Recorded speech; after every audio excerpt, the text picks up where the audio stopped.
দাঁড়াও, এক পা ভেতরে দিবা না। এই বাড়িতে কেন এসেছো? কি বলেন আম্মা আপনি এগুলা? এই বাড়িতে আসছি কেন মানে?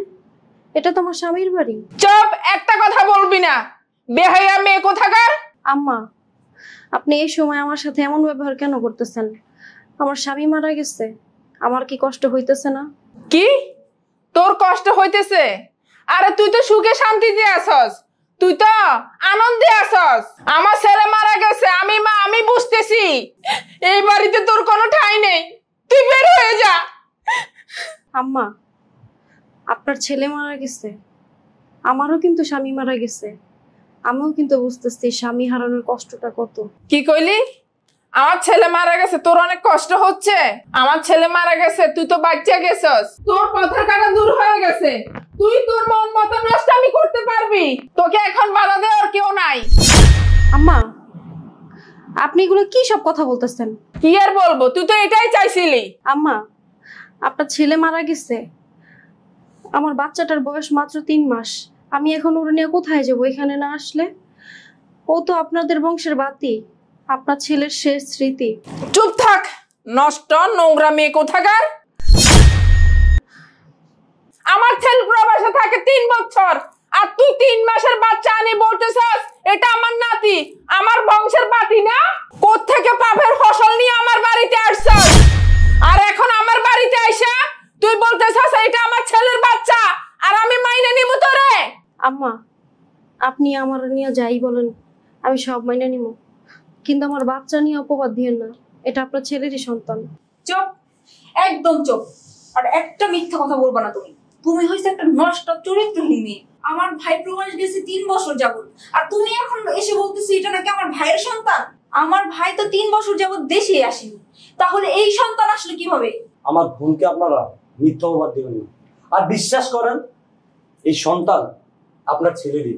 আমি জানি আপনার সন্তান হারাইছেন, আপনার অনেক কষ্ট হয়, দুঃখ হয়। আমার বোনও তার স্বামী হারাইছে, আর এই 3 মাসের বাচ্চাটা তার বাবা হারা হয়েছে, ওদেরও মনে অনেক কষ্ট। এই চুপ, একদম চুপ, একটা কথা বলবেন না। বোন যেরকম নষ্ট চরিত্রহীন, ঠিক তেমনই ভাইও একটা চরিত্রহীন। নেহা, তুমি অন্তত এইভাবে কথা বলতে পারো না। তুমি আকাম কুকাম কইরা বাচ্চা নিয়ে আমার বাড়িতে আইয়া পড়বা, আর আমার মেয়ে কিছু বলবো না? না, আমার বিশ্বাস করেন, উপরে আল্লাহ আছে, এটা আপনার ছেলেরই বাচ্চা। তোরে আমি করবো বিশ্বাস? চরিত্রহীন নষ্ট মেয়ে কোথাকার। কোত্থেকে পাপের ফসল নিয়ে আমার বাড়িতে চলে আসছাস? আমি তোর উদ্দেশ্য আগে বুঝতে পারছিলাম। বিয়ের ঘরে আমার ছেলেকে নিয়ে আলাদা হয়ে গেছস, আলাদা হয়ে আমার ছেলেকে বিদেশ পাঠাই দিছস, যাতে করে তুই নষ্টামি করতে পারস, নোংরামি করতে পারস। সেই পাপের ফসল তুই আমার বাড়িতে নিয়ে আইছস। তোমার লজ্জা করলো না? আমার ভাই মারা গেছে, এই সময় তুমি এই বাড়িতে আসছো, তাও তোমার কোলে একটা অবৈধ বাচ্চা নিয়া। আপনারা বিশ্বাস করেন আমার বোন কোনো পাপ করে নাই, কোনো অন্যায় করে নাই। না না না, তোমার বোন পাপ করেনি, অন্যায় করেনি। আমার ছেলে প্রবাসে, আর তোমার বোন 3 মাসের বাচ্চা নিয়ে আমার বাড়িতে চলে আসছে। আন্টি, আপনি কেন বিশ্বাস করতে পারতেছেন না এটা আপনার ছেলের সন্তান? হ্যাঁ মিয়া, আপনার কি মাথায় সমস্যা আছে? আপনি কি কিছু বোঝেন না? আমার ভাই 3 বছর ধরে প্রবাসে রয়েছে, তাহলে আপনার বোন 3 মাসের বাচ্চা নিয়ে আমার বাসায় কিভাবে আসলো? তুমি বিশ্বাস করো নেহা, মা আপনি বিশ্বাস করেন, আপনার ছেলে 12 মাস আগে আসছিল। আমি বলছিলাম আপনাদেরকে কল দিতে, ওর হাতে সময় অনেক কম ছিল, 1 সপ্তাহ ছুটিতে আসছিল, এই কারণে কাউকে জানায় নেই। আপনি বিশ্বাস করেন মা, এটা আপনার ছেলেরই সন্তান, আমি কারো থেকে নিয়ে আসিনি ওরে, এটা আপনার ছেলের সন্তান। তোর মতো চরিত্রহীনের কথা আমি বিশ্বাস করব? আমার ছেলে যদি প্রবাস থেকে বাংলাদেশে আসতো, আমার ছেলে তো আমার সাথে দেখা করতো। আমার সাথে তো দেখা করেনি আমার ছেলে। তুই মিথ্যা একটা গল্প বানাই আমারে বলতেছস, আর আমি তোর কথা বিশ্বাস করব? আমার ছেলে মারা গেছে, তোর এই বাড়িতে কোনো ঠাঁই নাই। তোর অবৈধ এই পাপ নিয়ে আমার বাড়ি থেকে বের হয়ে যা। আম্মা, আমি নষ্টামি নই, কারোর সাথে নষ্টামি করি নাই, আর এই বাচ্চাও অবৈধ কোনো বাচ্চা না, এটা আপনার ছেলের বাচ্চা মা। আম্মু, তুমি বুঝতে পারছো না? ভাইয়া তো মারা গেছে, ভাইয়া তো আর এই পৃথিবীতে নেই। এখন এই অবৈধ সন্তান কোত্থেকে নিয়ে আসছে, কান্না বাচ্চা এখন এখানে আসছে কিসের জন্য বুঝো না? এই সয় সম্পত্তির ভাগ নেওয়ার জন্য।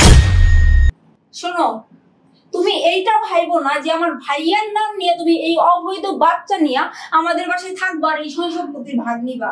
আমি বাইচা থাকতে এই অবৈধ বাচ্চা আমার নাতি হিসেবে কখনো স্বীকৃতি দিব না আমি।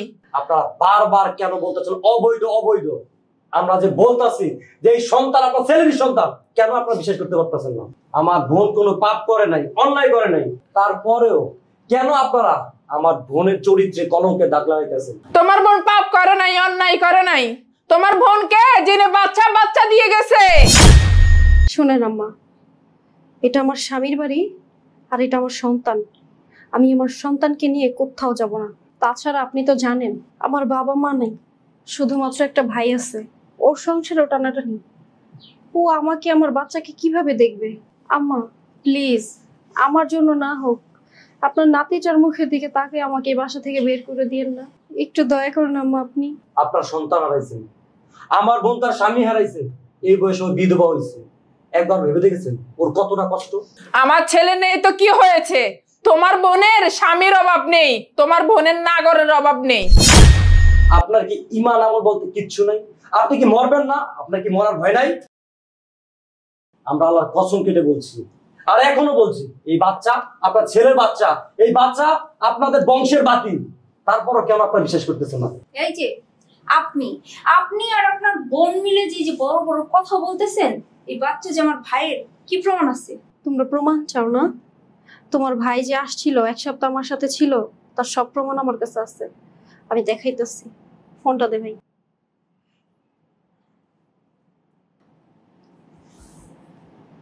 এই দেখেন, এই ছবির ডেট অফ বার্থটা দেখেন। আপনার ছেলে যে আসছিল, আমার সাথে এক সপ্তাহ ছিল, এটাই তার প্রমাণ। আপনারা ভালো করে দেখেন, আমি কোনো অন্যায় করিনি, কোনো পাপ করিনি। এটা আপনার ছেলেরই বাচ্চা। এই ছবিতে কি প্রমাণ হয় এই বাচ্চা আমার ছেলের? আম্মা, আপনার যদি তারপরেও বিশ্বাস না হয়, আপনি ছবিটা দেখেন, ছবির টাইমটা দেখেন, কবে তোলা, 2024 সালের কত মাসে আসছিল আপনার ছেলে। আপনি দেখেন না, নিজেই দেখেন। শোনো, আমার ভাই কবে তোমার কাছে আসছে, কবে গেছে, সামান্য এই ছবিতে না এটা প্রমাণ হয় না। আর এখন এডিটিং এর যুগ, ফোনে এডিট করে সবকিছুই করা যায়। শোনো, তুমি সামান্য এই প্রমাণ নিয়ে এই বাচ্চার স্বীকৃতি এই বাসায় পাইবা না। আম্মা, আপনি কিছু বলতেছেন না কেন? আপনার ছেলে বেঁচে নেই, কিন্তু আপনার ছেলের বাচ্চা তো বেঁচে আছে। আপনি ওরা এইভাবে বের করে দিন না এই বাসা থেকে। আমার ছেলে যেহেতু বেঁচে নেই, আমার বউ দরকার নেই, বাচ্চারও দরকার নেই। আর তাছাড়া এই সন্তানের স্বীকৃতি আমি কখনোই দিব না। আর এখন এই মুহূর্তে তোমার এই বাচ্চা নিয়ে আমার বাড়ি থেকে বের হয়ে যাও। এই কালনাগিনীকে যখনই আমার ছেলের বউ করে আনছি, তখন থেকে আমার সংসারে অশান্তি লেগেই আছে। শেষ পর্যন্ত আমার ছেলেটাকে খেয়ে ফেললো। বোন, তুই চিন্তা করিস না, আমি তোর ভাই এখনো বেঁচে আছি। আমি খাইলে তুইও খাবি। চল আমার সাথে, চল। দাঁড়া ভাই। আম্মা, আমি চলে যেতেছি।